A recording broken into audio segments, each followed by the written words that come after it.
Good evening, my lovelies, and welcome. I'm Lady Creepypasta. Do you remember a few years ago there was this online debate about whether people should scrub their legs in the shower or just let water drip down them? Let me know in the comments below which camp you're in. Today's tale is by author Parlour from the Creepypasta wiki, and it is a tale about showering, although our protagonist in this tale has consequences a little more dire. Come now, my dears, lean in closer and we'll begin.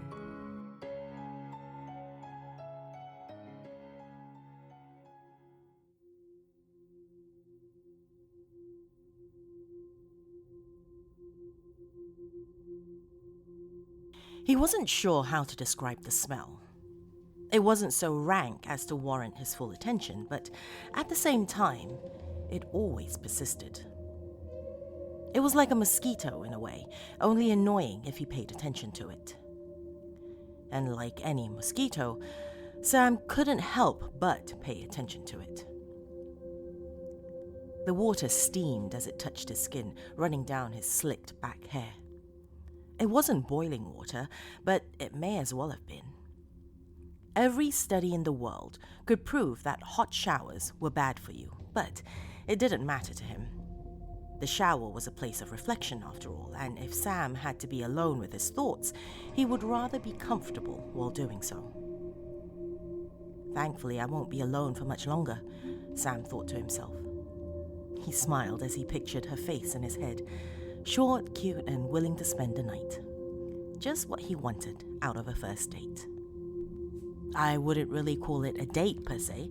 If it were a date, we'd be going somewhere, but what's her name again? Erica? Erica is coming straight here, which means we get a little more fun than we would on a traditional date.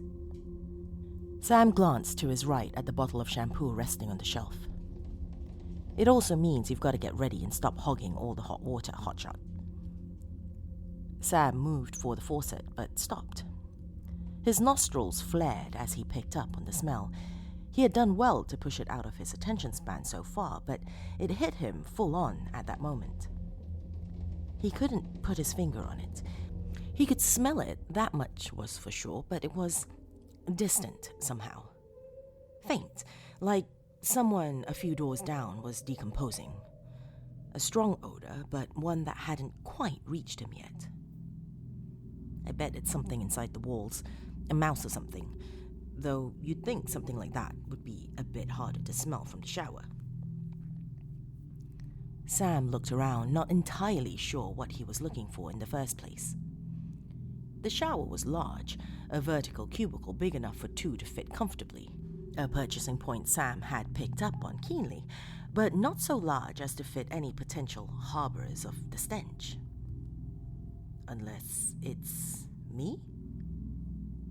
Sam stepped away from the showerhead for a moment, raised his arm and took a quick sniff. He nearly recoiled in disgust as a result. Yep, it's me. Damn, I thought I shampooed already. Guess another round won't hurt, especially for Erica's sake. He wasn't so sure why exactly he was so concerned about impressing Erica. He would have his way with her, she would promise to keep in touch, and they'd mutually move on to separate bodies. Such was the cycle that Sam kept himself in. It was the only normality he knew. He grabbed the shampoo, making sure to be much more thorough this time around. The soap foamed and bubbled on his skin, running down his arms and legs as it mixed with water on its way down to the drain. He let himself soak for another few minutes, letting himself get lost in thought. Finally, he pulled back from under the showerhead once more and went in for a final check on how he smelled. It had gotten worse. Sam stared at the shampoo bottle, still open from use. He suddenly became very aware of how harsh the water pressure was. Each individual droplet of water seemed to strike him like a BB pellet, assaulting him in a painful barrage he couldn't get away from.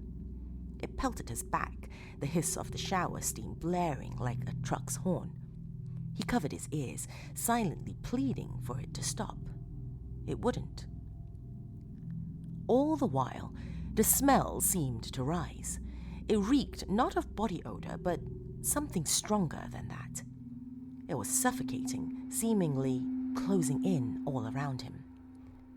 The cubicle, lovingly selected to fit two, quickly felt that much smaller as Sam's senses went into overdrive. His chest rose and fell, the water beating down on him as he struggled to make sense of what was happening. "You're okay, Sam, you're okay. It's all the steam from the shower. It's messing with your head. Yeah, that's it. Just gotta get out of here." Regaining control of his body, Sam powered through the smell and the sensory overload, reaching through the steady downpour for the faucet. He cranked it off, and all at once, the cacophony of his mind fell silent. No more thundering water drops, no more claustrophobic shower.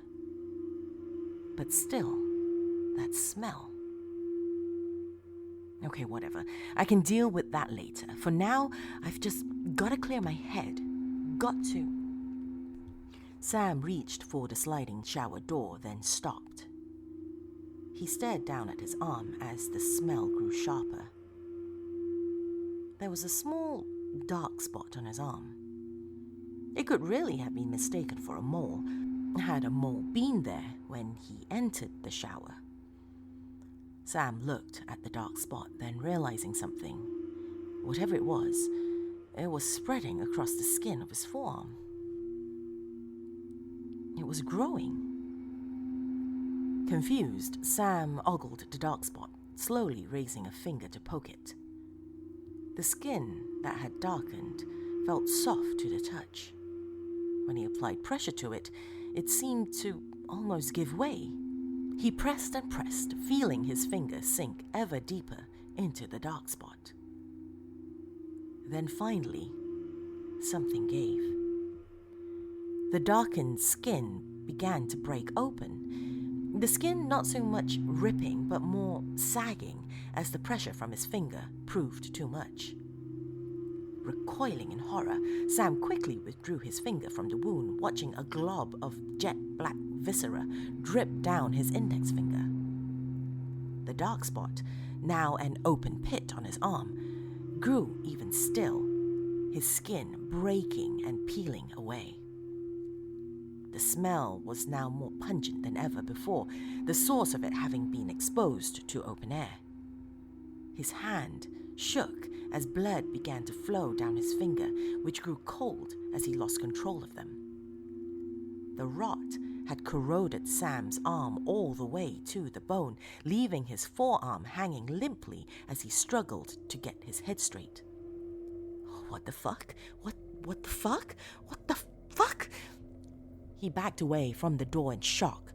There was no pain, but that fact did little to remedy the situation.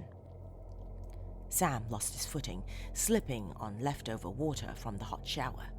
He went sprawling to the ceramic floor, howling in pain as he felt a sharp pain in his leg.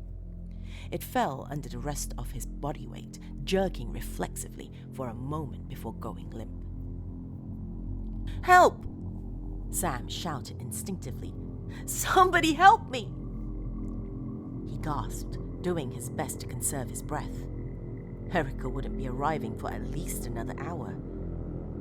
Mustering all the strength in his remaining arm, Sam propped himself up just enough to get his leg out and examine it. The bone piercing through the skin was the only diagnosis he needed. Sam could hear his heart beating in his chest. His mind began to race, imagining all the worst-case scenarios as he scrambled for a solution. "I'm gonna die in here and nobody will find me. Erica's gonna have to cancel and they won't find me for weeks." Sam's hyperventilating was interrupted by an observation, a sight so shocking it almost sent a jolt of focus into his scattered brain.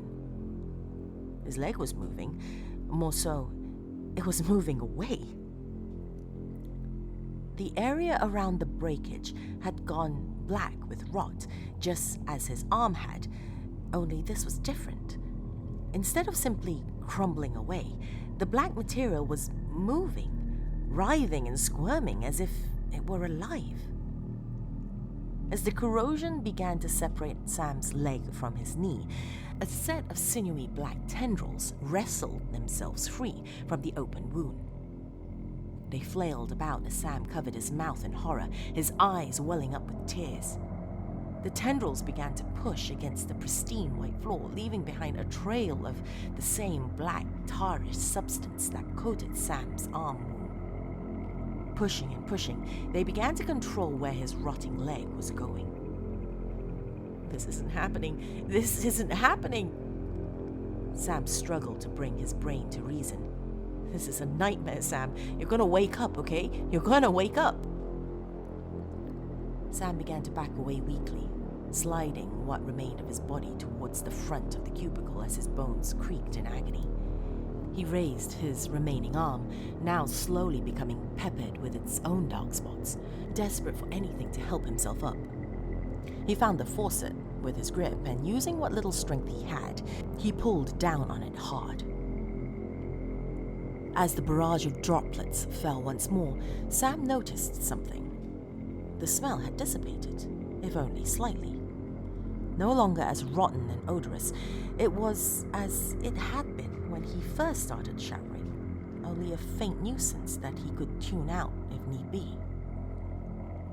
He stared down at his leg, only to find that it had stopped. The tendrils were prone on the ground as water beat down on them. Then slowly, they began to move. It was about 100th of their previous speed, but the tendrils were adamant to move once more.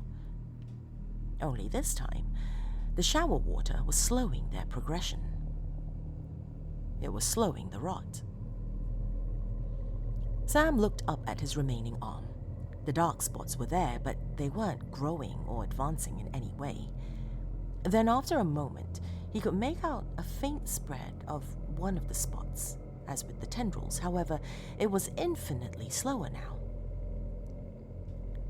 The cubicle began to fill with steam as Sam weighed his options. If I turn the water off, I'm a dead man, but I've got to get help somehow. Sam backed up against the wall, sinking to the ground as he watched the tendrils push away at his severed leg. They were still on the move, slowly but surely. His arm, his rotted arm, was completely dead. He was certain it would have fallen off by now, though he suspected that the water had something to do with its preservation, if he could call it that. It hung loosely by a single strap of skin and muscle, dangling at his side as if to mock him. "I'm not going to die in here," Sam said out loud. "There's a way out of this, whatever this is. This water gives me time to think, so that's what I'm going to do. Do you hear me?" Sam shouted again to nobody. "I'm going to figure out how to beat this. You won't kill me. I won't let you." Sam stopped, sucking in deep breaths as he began to calm down. "I won't let you," he mumbled as he began to concoct his escape. The steam encircled him, the water bearing down heavier than before. He was safe in the water. He was safe in the steam. He was safe in the shower. "Sorry I'm late. Traffic was a bitch and Waze wasn't much help either. I knocked, but you didn't answer, so I let myself in. You don't always keep your door unlocked, do you?" No answer. Erica frowned, setting down her handbag as she surveyed the lavish living room. It was much nicer than most apartments she'd seen, which gave her hope that her date wouldn't just be a cheap hookup. Speaking of, where even is Sam anyway? She approached the kitchen area and peeked ahead into the bedroom. Nothing. She pulled out her phone, hoping to shoot him a quick text. As she plopped down on his sofa, she noticed something on the coffee table by her elbow. It was a note with a piece of tape stuck to it, as if it had been plucked from off a door or wall or something like that. Curiosity overtaking her, she picked it up and began to read, doing her best to decipher the crude handwriting. "Sam, last warning. Have your rent to me by 7 or I'm shutting off your water. Bruce." Erica pulled out her phone. It was 8:07. She stifled a chuckle. "I bet Richie Rich here is down there complaining to the landlord right now. poor guy. I hope I can make it up to him when he gets back. Erica put the note back on the coffee table, propping her feet up as she began to browse social media absent-mindedly. Sam would be back soon, she was sure of it. And when he got back, she would make him explain exactly why his apartment smelled so rancid.